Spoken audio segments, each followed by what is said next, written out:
Gus Maimun Nafis. Assalamualaikum warahmatullahi wabarakatuh. Alhamdulillahirabbil alamin, wassalatu wassalamu ala asyrafil anbiya wal mursalin sayyidina Muhammadin wa ala alihi washabbihi ajmain, amma ba'du. Sebelum saya menjelaskan, mungkin sedikit perkenalan, karena memang salah satu dari dua orang yang asing di sini yang bukan orang populer begitu saya. Jadi banyak yang tidak kenal saya di sini. Kalau Gus Rumel, Gus Wafi, Habib Hanif kan sudah orang-orang besar. Jadi saya Maimun Nafis, saya santri di Sarang, saya ngaji kepada Syekhina Muhammad Najih. Dan apa yang akan saya bahas di sini melalui disiplin ilmu yang sudah saya dalami lama, yakni ilmu baca kitab dan ilmu basul masail yang biasa di pesantren-pesantren. Apa yang akan saya kaji adalah kesesatan logika Imaduddin. Jadi Imaduddin itu membuat logika, tetapi logikanya sesat. Kenapa saya katakan sesat? Karena tidak sesuai dengan disiplin ilmu yang ada. Jadi dia punya logika, tapi disiplin ilmu yang ada tidak sama dengan logika dia. Maka saya klaim bahwa ada kesesatan logika di Imaduddin. Dari mana itu? Ada dua thariqah itsbatun nasab yang sudah disodorkan oleh banyak orang pembela Bani Alawi. Satu khatun nasabah, bahkan Habib Hanif tadi cerita ada 180 bahkan yang menetapkan nasab Bani Alawi. Ada syuhrah wal istifadah, kepopuleran yang sudah sejak lama, itu juga ditolak. Semuanya ditolak oleh Imaduddin. Kenapa itu ditolak? Nah, dari mengetahui kenapa itu ditolak, kita bisa mengetahui akar masalah dari pikiran Imaduddin. Kalau kita bisa membantah akar masalahnya, berarti alasan penolakan Imaduddin tidak berdasar. Kalau alasan penolakannya tidak berdasar, maka semua hujah yang disebutkan seharusnya harus diterima demi ketaatan pada ilmu. Pertama, Imaduddin itu menolak syuhrah istifadah. Dia berargumentasi pakai kitab Muqaddimat fi Ilmil Ansab. Dia menukil ibarat wa alla yakuna laha ma yu'ariduha min rik'atin atau min ruk'ah min ruk'atin qat'iyatid dalalah. Di ibaratnya bilang bahwa syuhrah istifadah itu tidak boleh bertentangan dengan catatan yang qat'iyatud dilalah atau tafsirnya absolut, tafsirnya pasti. Lalu interpretasi Imaduddin terhadap kaidah itu adalah Syajarah al-Mubarakah yang secara qat'iyud dilalah menyatakan anaknya Ahmad hanya 3 dan tidak ada yang bernama Ubaid.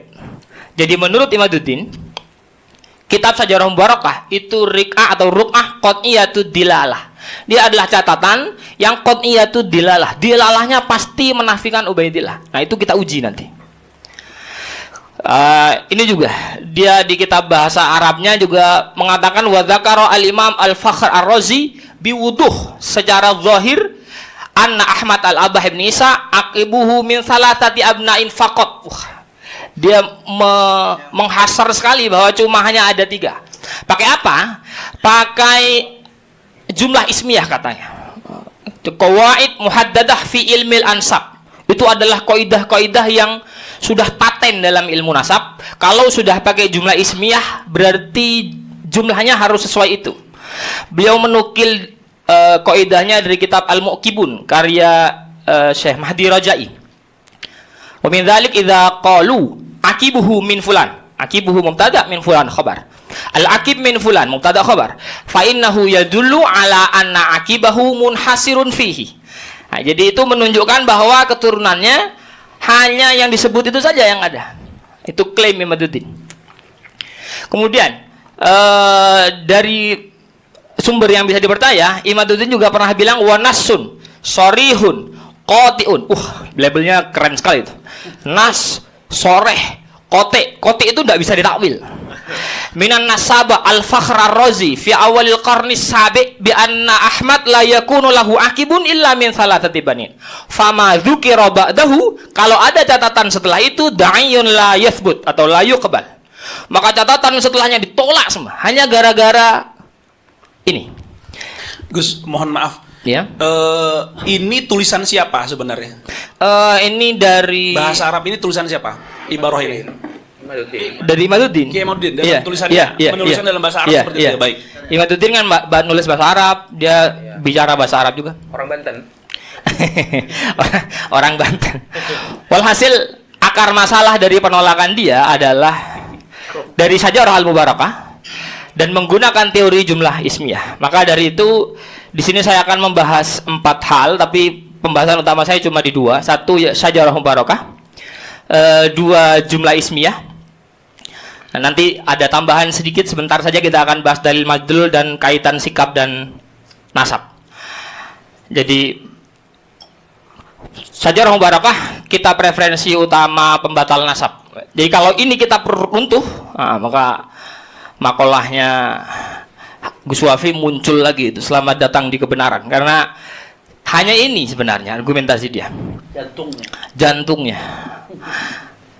Nah, kita buka. Pertama, kejanggalan penisbatan penisbatan kepada Fakhruddin Ar-Razi. Topik yang mau kita bahas, kebenaran penisbatan kitab Syajarah Al-Mubarakah kepada Imam Fakhruddin Ar-Razi dipertanyakan. Kenapa dipertanyakan? Karena banyak pakar yang mempertanyakan. Mohon maaf, meskipun Pak Kiai Imaduddin sudah pernah ngarang kitab Balaghah, pernah ngarang kitab usul, dia bukan pakar manuskrip. Dia bukan pakar catatan. Ini sudah ada 3 orang nih. 1 Dr. Muhammad Abu Bakar Ba'azib, An-Nasabah Ibrahim bin Mansur. Beliau menyatakan bahwa Syajarah Al-Mubarakah penisbatannya terhadap Ar-Razi itu diragukan. Bahkan ada Dr. Muhammad Soleh Zarkan mengkategorikan kitab ini sebagai bagian dari Al-Kutub Al-Mashkuk Fiha. Ini kitab yang diragukan. Sudah ada 3 pakar yang menyatakan bahwa kitab ini diragukan. Kembali pada klaim qat'iyud dilalahnya, sebenarnya ini sudah selesai. Ini sudah tidak qat'iyud dilalah. Karena pakar sudah bilang maskuk. Dari mana sumber yang maskuk menjadi dasar qat'iyud dilalah? Itu kan jauh sekali. Bertentangan. Iya, hujahnya apa, natijahnya apa? Hujahnya maskuk, natijahnya qat'iyud dilalah, itu jauh sekali. Kejanggalan pada Syajarah Mubarakah saya bagi menjadi 3. Ketika diteliti, ini penelitian Gus Romel Abbas, Sayyid Mahdi Rajai mengemukakan bahwa manuskrip Syajarah Al-Mubarakah di perpustakaan Masjid Sultan Ahmed Thalith di Istanbul, nomor manuskripnya 2688. Setelah diidentifikasi ternyata namanya adalah Bahrul Ansab, bukan Syajarah Al-Mubarakah. Kedua, ada keterlambatan penulisan. Salinan tertua kitab ini ditulis 200 tahun setelah wafatnya Ar-Razi. Jadi wafatnya Ar-Razi 606 Hijriah. Ini salinan 820 Hijriah. Jika Imaduddin konsisten pada akidah, saya tulis akidah biar lebih seru sedikit, pada akidah sezaman, maka ia seharusnya menolak kitab ini juga, karena ini nggak ada catatan zamannya juga. Yang nomor 3 adalah kredibilitas penulis manuskrip. Jadi manuskrip yang tahun 800 ini, penulisnya namanya Wahid bin Syamsuddin. Dia sosok yang majhul, tidak terlacak. Tidak jelas ini orang siapa, kredibilitasnya apa. Dari ketiga hal ini menjadi sangat berdasar kenapa 3 pakar tadi mengatakan ini kitab maskukun fiha. Ini kitab layak untuk diragukan. Nisbatnya, betulkah ini karya Ar-Razi? Kemudian ada kejanggalan yang lain. Kejanggalan yang lain adalah kurangnya referensi historis. Tidak ada ulama selama hampir 800 tahun yang menyebutkan Ar-Razi memiliki kitab Syajarah Mubarakah. Imam Ar-Razi itu imam besar. Dia akan dikarang dalam banyak tobokot-tobokot. Dan ketika menulis tentang sejarah Imam Ar-Razi, pasti karya-karya beliau akan tercantum. Dari semua penulisan Tobakoh, tidak ada yang menulis Syajarah Mubarakah bagian daripada karya Ar-Razi. Jadi menjadi sangat diragukan lagi. Belum ada pakar yang mengakui, ada banyak pakar yang meragukan. Satu yang tidak saya catat, mohon maaf, dalam catatan di Sultan Ahmad Khalif tadi, dia bukan ada proses verifikasi, tapi karena tulisan Wahid bin Samsuddin itu ada tulisan Ahmad Ar-Razi-nya. Jadi yunsabu ilar Razi. Yunsabu ilar Razi itu cuma nisbat saja. Jadi nemu kertas, manuskrip, ada catatan nasab, ada nama Fakhruddin Ar-Razi-nya, lalu ditulislah sebagai Fakhruddin Ar-Razi. Tapi sama sekali tidak melalui proses verifikasi, dan itu diakui oleh Mahdi Ar-Rajai sendiri. Coba bandingkan dengan kitab yang lain. Kitab Al-Fahri umpama, tulisan Imam Al-Mirwazi, itu diakui keberadaannya dan dikaitkan langsung dengan Ar-Razi. Memang Imam Ar-Razi yang minta muridnya untuk nulis itu, dan diakui. Verifikasinya ada, datanya ada, semuanya jelas. Sajarah Mubarakah tidak punya itu. Secara isi juga bermasalah. Ada indikasi ideologi Syiah. Kita tidak sedang ingin berdebat mengenai Syiah atau Sunni, tidak. Tetapi kalau penulisnya Sunni, tetapi isi materinya kemudian Syiah, maka kita harus bertanya, benarkah ini materi tulisan beliau? Kalau saya santri Kiai Haji Maimun Zubair, tapi saya buat buku menghabisi beliau, maka ini benar tulisan saya atau tidak? Jangan-jangan akun Facebook saya dihack untuk menghina-hina beliau, karena tidak mungkin saya menghina beliau. Nah, Imam Ar-Razi, kalau memang Sajarah Mubarakah tulisan Imam Ar-Razi, kenapa putra dari Muhammad ibn Hasan al-Askari diberi julukan Sohibuz Zaman? Julukan Sohibuz Zaman itu adalah julukan orang-orang Syiah kepada Muhammad ibn Hasan al-Askari, karena asumsi, entah semua entah sekelompok, saya tidak mengerti, karena asumsi mereka Muhammad bin Hasan al-Askari ini Imam Mahdi, dijulukilah sebagai Sohibuz Zaman, ada di catatannya. Kemudian Abu Abdullah Ja'far diberi julukan sebagai Al-Kadzab. Ini kontradiktif sekali dengan tradisi ulama Sunni.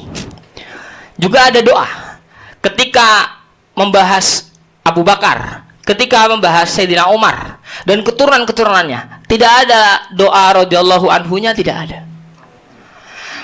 Artinya ini sekian kejanggalan yang kita lihat pada kitab Sajarah Al-Mubarakah. Kalau cuma satu persatu, cuma catatan manuskrip saja, atau cuma indikasi Syiah saja, atau cuma tidak diverifikasi ulama saja, mungkin bisa dijawab. Tapi majmu' hadhil muskilat, semua hal ini tertumpuk pada Sajarah Mubarakah. Lalu apa klaim pembenarannya? Maka keabsahan penisbatan Sajarah Mubarakah pada Imam Fakhruddin Ar-Razi sangat meragukan. Kitab ini tidak dapat dijadikan dalil subut yang valid dalam ilmu nasab. Penggunaan kitab ini oleh Imaduddin sebagai rujukan utama menjadi tidak berdasar. Qat'iyud dilalahnya jauh sekali, bubar bibi. Kemudian yang kedua, kita akan bahas jumlah ismiyah, menguji relevansinya dalam kasus pembatalan. Jumlah ismiyah kaidahnya ada tidak, relevan atau tidak. Kita cerita dulu tentang Imaduddinnya. Imaduddin mengklaim bahwa tidak disebutkan berarti itu dinafikan. Dari mana? Klaim itu didasarkan pada jumlah ismiyah yang ia salah tafsirkan seperti tadi. Dalam ilmu nasab, sebuah kitab menyebutkan jumlah putra dengan susunan jumlah ismiyah, ini berarti tidak ada putra lain selain yang disebutkan. Yadullu ala anna akibahu munhasirun fihi. Sudah saya baca di awal. Itu latar belakangnya. Mari kita bahas. Pertama, Imaduddin mengklaim bahwa ini kaidah sudah final. Ini kaidah qat'iyud dilalah. Ini kaidah sudah tidak bisa diotak-atik. Maka kita ajukan pertanyaan, apakah kaidah ini sudah final sehingga dapat diklaim sebagai qat'iyud dilalah? Kalau saya bisa buktikan ini tidak final, qat'iyud dilalahnya bubar. Kaidah ini jelas tidak final. Poin pertama, teori jumlah ismiyah adalah teori aglabiyah. Dia bukan teori kuliah, bersifat kebiasaan, tidak mengikat.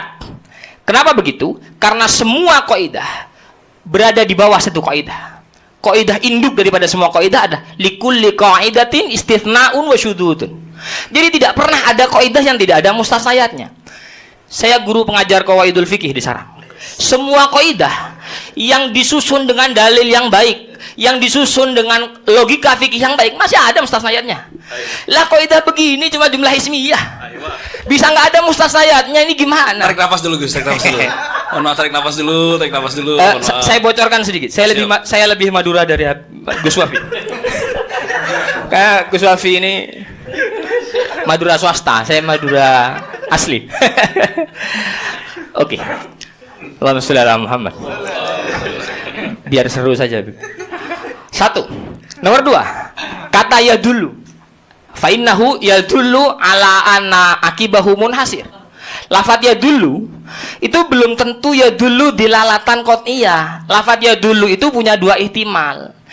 Maka saya bertanya lagi, kalau Imaduddin pernah ngarang syarah Waraqat, mungkin dia harus ngarang syarah Lubul Usul juga. Agar dia paham di dalam Lubul Usul itu ada dilalah mayadulu dilalatan qat'iyatan, ada dilalah mayadulu dilalatan dhanniyatan. Bahwa ya dulu itu tidak selamanya qat'iyah. Bahwa ya dulu itu ada dilalah dhanniyah. Yang qat'iyah namanya nas, yang dhanniyah namanya zahir. Oh, siap. Jadi dilalah qat'iyah itu dilalah yang absolut. Dilalah yang tafsirnya tidak bisa diubah-ubah. Aqimus salat, wajib salat, ini tidak boleh diubah-ubah. La taqrabu zina, haram zina, itu sudah dilalah qat'iyah, tidak boleh dirubah-ubah. Nah, kalau dilalah dhanniyah itu masih multi tafsir. Aulamastumun nisa, ini kemana nih tafsirnya nih? Apakah mutlaqul mubasyarah? Apakah jima? Apakah mubasyarah bisyahwat? Ini masih kemana-mana nih. Innamal a'malu binniyat, ini masih kemana-mana nih. Itu namanya dilalah dhanniyah. Nah, ya dulu ala annahu munhasir itu belum tentu dilalah qat'iyah. Nah, kemudian poin yang ketiga, penulisnya sendiri nih, yang entah siapa penulisnya, saya belum percaya juga bahwa penulisnya Ar-Razi, maka saya tulis penulis di sana. Penulis Syajarah Al-Barakah tidak menyaratkan ihatoh karena kitab ini mukhtasar. Lihat bahasa Arabnya, hadza mukhtasarun fi ilmil ansab. Apa yang kita harapkan dari mukhtasar? Qaidah ditulis dalam kitab mukhtasar, mau ihatoh bagaimana? Baca Fathul Qorib. Di Fathul Qorib kullu ma jaza bai'uhu jaza rahnuhu. Mustasnayatnya banyak sekali.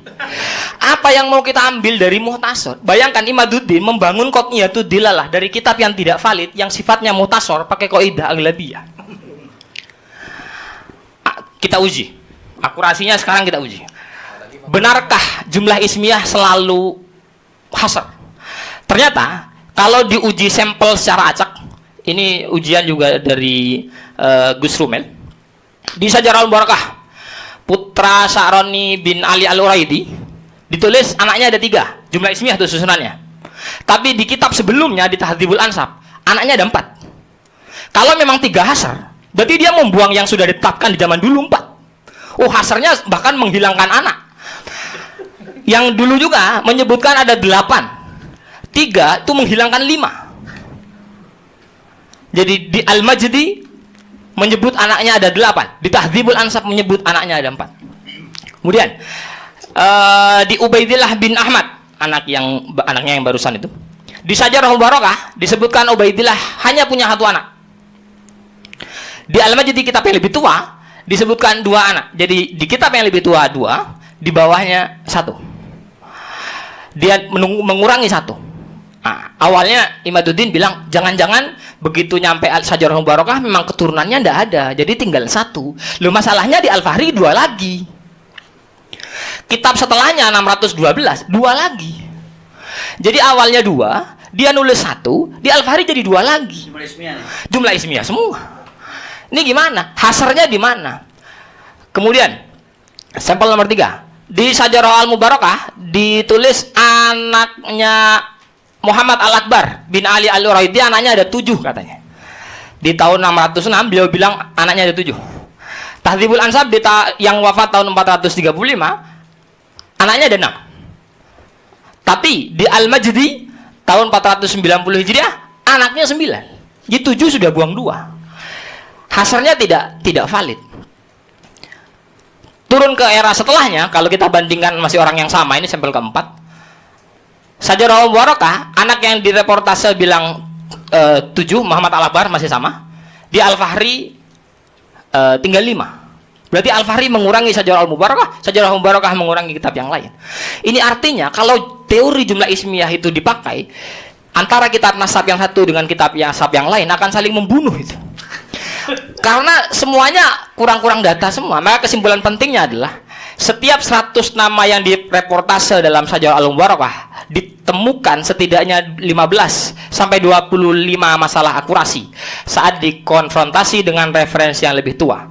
Kalau pakai Z-score, kesalahan lebih dari 10% menunjukkan bahwa klaim finalitas jumlah ismiyah tidak bisa diterima.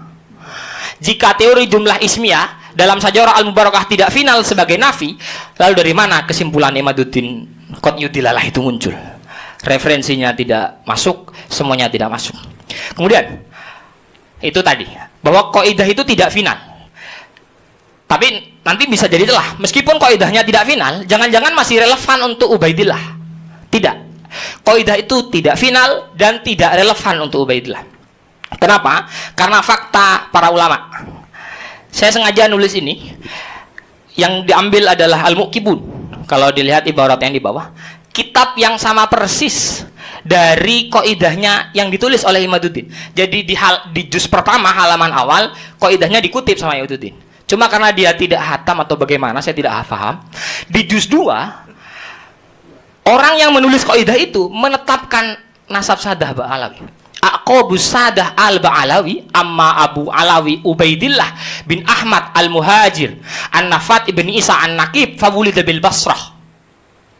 Yang menulis kaidahnya, ini yang nulis nih, yang diambil kaidahnya oleh Imaduddin menetapkan Sadah Ba'alawi. Ini kan menjadi sebuah kekonyolan ketika seorang pembaca lebih tahu dari yang nulis kaidah. Yang nulis kaidah tidak menerapkan kaidah itu pada Ubaidillah bin Ahmad. Ini orang yang sama yang mentahqiq Syajarah Al-Mubarakah. Dia juga tetap menetapkan Sadah Ba'alawi, tapi Imaduddinnya masih berdiri sendiri saja deh. Makanya betul sekali kalau disebut kesesatan logika. Kemudian Mahdi Rajai juga yang bilang Ubaidillah jauh dari tempat kodifikasi nasab. Fi khususi, kata Mahdi Rajai yang kaidahnya dikutip oleh Imaduddin, fi khususi halati Abdillah au Ubaidillah kana minal wadih. Jelas sekali kata Syekh Mahdi Rajai, anna hijratahu ila mantikotin kharija aradi kutabil ansab, bahwa perpindahan atau hijrahnya Ubaidillah ke daerah yang ada di luar area para penulis nasab al-awail alladzina kanu umuman fil Iraq wal Iran, yang mayoritas ada di Irak dan Iran. Hijrah itu tadi tasabbaba, yang menjadi sebab fi adami wusuli ismihi ila kutabil ansab. Itulah yang membuat nama beliau tidak tercantum. Karena dulu nama penulis ada di Irak dan Iran, beliau ada di Yaman. Tidak seperti sekarang buat status WA sekarang, teman-teman lihat semua. Keluarga saya di Madura lihat saya sekarang. Itu sekarang. Tapi di masa lalu jarak baina Yaman wa Irak tuh jauh sekali. Maka ketika kaidah jumlah ismiyah ini masih dipakai, padahal penulis kaidahnya sendiri menetapkan Bani Alawi dan menjelaskan korinah kenapa kaidah itu tidak layak diterapkan kepada Ubaidillah, menjadi sangat dipertanyakan. Akhirnya biar kaidah muqabil bil kaidah, kita beri kaidah pembanding. Kaidah yang lebih relevan untuk Bani Alawi terkait kitab yang tidak menyebutkan itu ada 3. 1. As-sukut 'alan nasab wa adamu dzikri. Tidak menyebutkan nasab atau tidak menyebutkan mbah-mbah nasab, la yu'tabar fi ilmil nasab li'anna sakit yahtamilu fi amrihi al-jahalah awil akhadha an jahil. Karena yang tidak menyebut mungkin saja tidak tahu, atau dia mengutip dari orang yang tidak tahu, awil ittisar, atau mungkin saja dia hanya meringkas. Ini kaidah pembandingnya, dan ini lebih relevan kepada Bani Alawi jika dikaitkan dengan Syajarah Al-Mubarakah. Kaidah yang kedua, zikrul adat la yanfi az-zaid. Penyebutan angka itu tidak menafikan selebihnya. Dan itu diterima dalam banyak fan. Dalam ilmu hadis umpama, Nabi menyebutkan dalam satu riwayat fadilahnya jamaah 25. Yang riwayat yang lain 27. Apakah karena ada 25 lalu 27 ditolak? Ya tidak. Itsbat 25 itu tidak menafikan tambahan untuk 27. Jadi sama-sama saja. Zikrul adat layan fi az-zaid. Ada sebutan angka 3 dengan jumlah ismiyah, itu tidak menolak angka yang selanjutnya. Kemudian kaidah yang ketiga, adamul wijdan la yadullu ala adamil wujud. tidak menemukan bukti bukan berarti suatu itu tidak ada. Ketika Syajarah Mubarakah tidak menemukan buktinya, bukan kemudian Ubaidillah itu tidak ada. Sebelum saya masuk dalil madlul, saya simpulkan dulu. Jadi klaim Imaduddin adalah ini qat'iyud dilalah. Jadi akhirnya semua tertolak karena ini qat'iyud dilalah.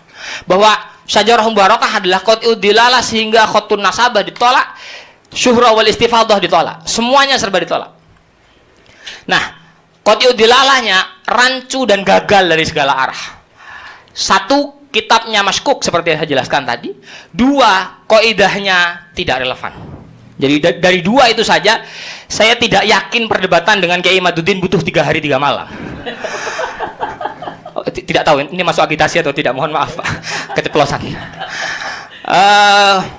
Kemudian ini tentang dalil dan madlul.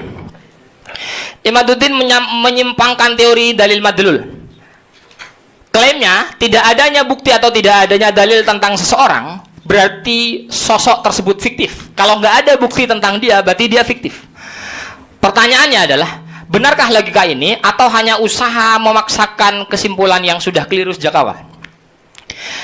Saya ceritakan dulu, dalil madlul ini keluar karena membantah dulu Al-Anwar membuat pernyataan sikap tentang ta'zim habaib itu.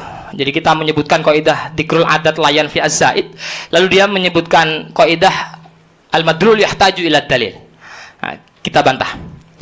Bantahan terhadap Kiai Imaduddin. Sebenarnya ada banyak referensi, tapi karena memang pembagian waktu dengan teman-teman juga, akhirnya saya cukup menyebut salah satu saja dari sekian banyak referensi.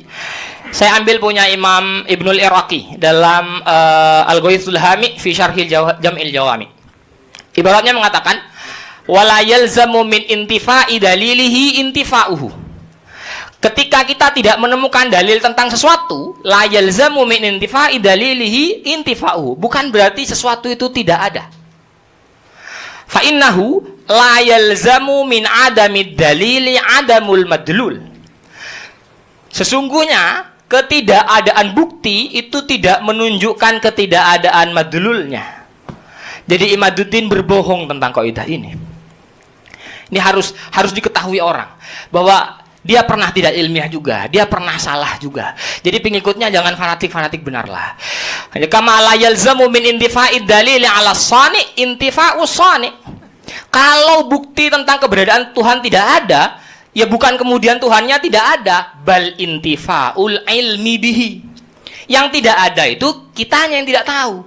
Jadi kalau diterapkan kepada Syajarah Al-Mubarakah umpama, bukan Ubaidillahnya yang tidak ada, tapi penulis Syajarah Mubarakahnya yang tidak tahu. Jadi penulisnya yang tidak tahu, intifa'ul ilmi bihi. Terakhir, sikap dan nasab. Imaduddin mengaitkan sikap-sikap para habaib dengan keabsahan nasab mereka. Jadi kalau sikapnya begini, tidak mungkin ini keturunan Nabi. Saya tidak bahas sikapnya, aman brother, masih fokus saya. Jadi ia berpendapat bahwa perilaku habaib bisa dijadikan dasar untuk meragukan. Pokoknya kalau sikapnya begini tidak mungkin keturunan. Bagaimana kata para ulama?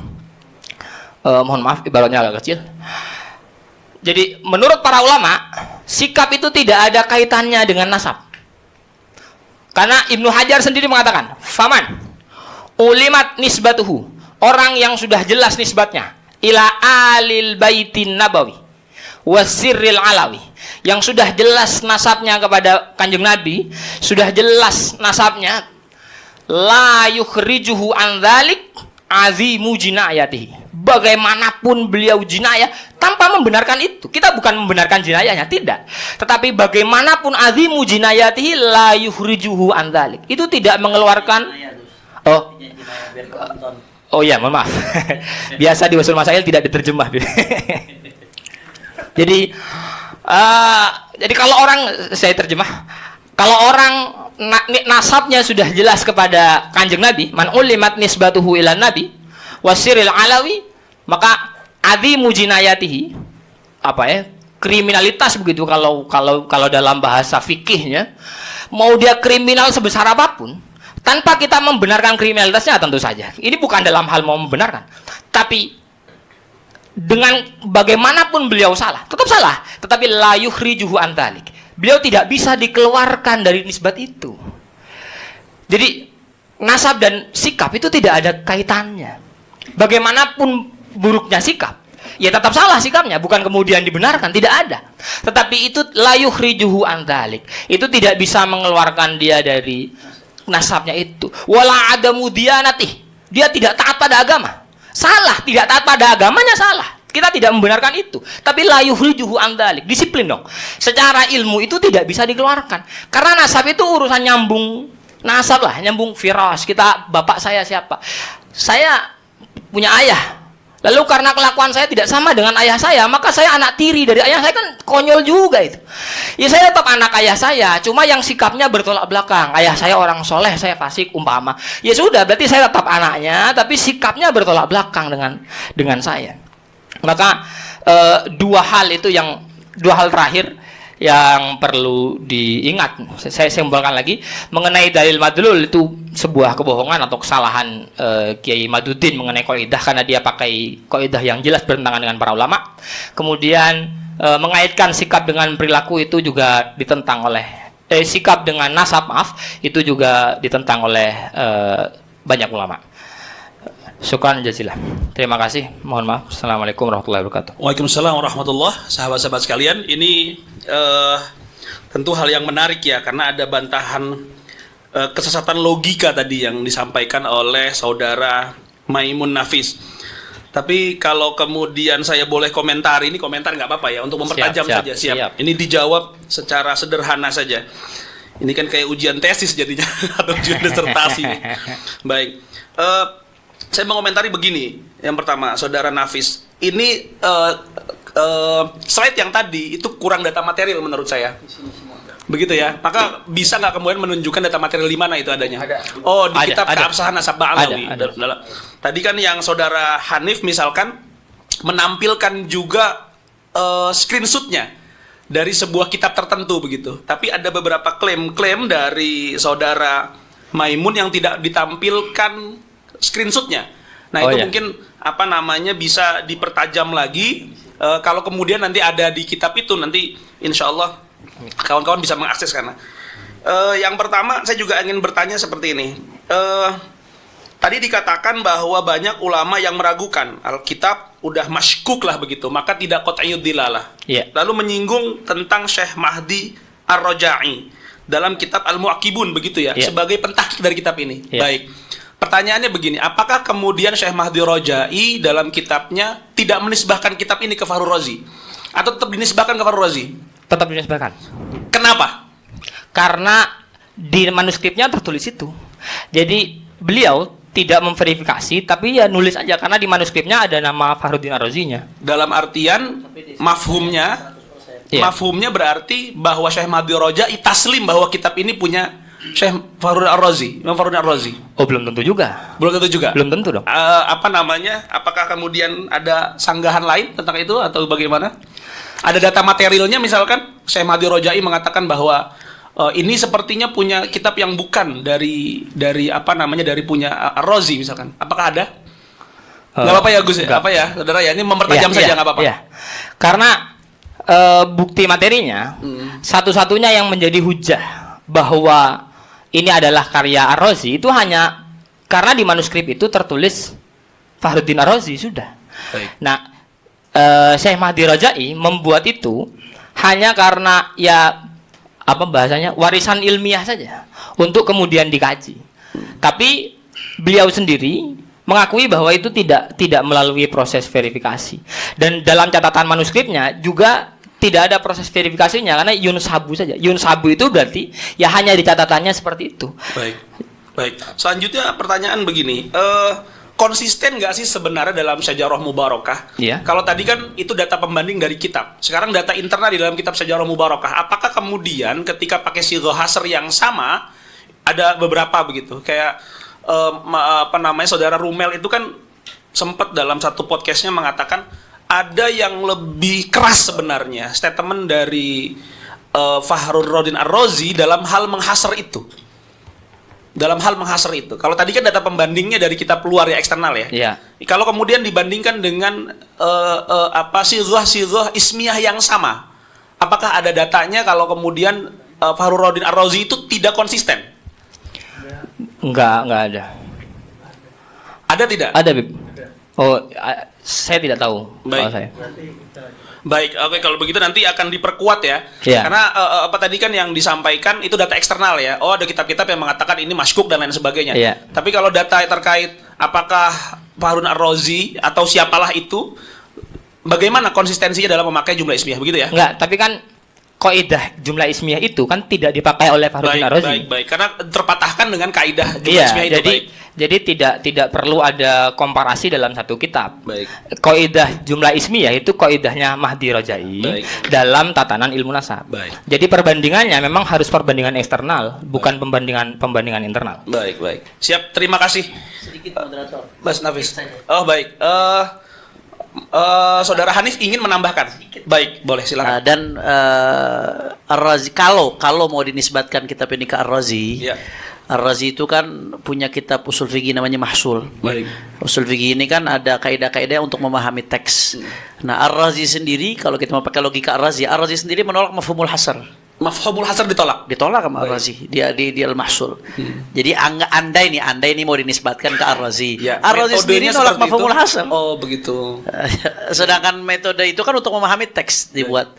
Jadi andai mau dipaksakan sekalipun menurut Ar-Razi itu nggak bisa dipakai mafhumul hasar. Baik. Ini bisa dipahami ya, sahabat-sahabat sekalian, bahwa kemudian metodologi yang digunakan oleh Fahrudin Ar-Razi ketika misalkan mengisbatkan kitab itu kepada Fahrudin Ar-Razi, Kiai Imad mengatakan bahwa itu ada sighah hasar. Padahal, ya ini data dari saudara Hanif, padahal dalam kitab lain Fahrudin Ar-Razi menolak mafhumul hasar. Tidak ada pembatasan sama sekali. Baik, oke.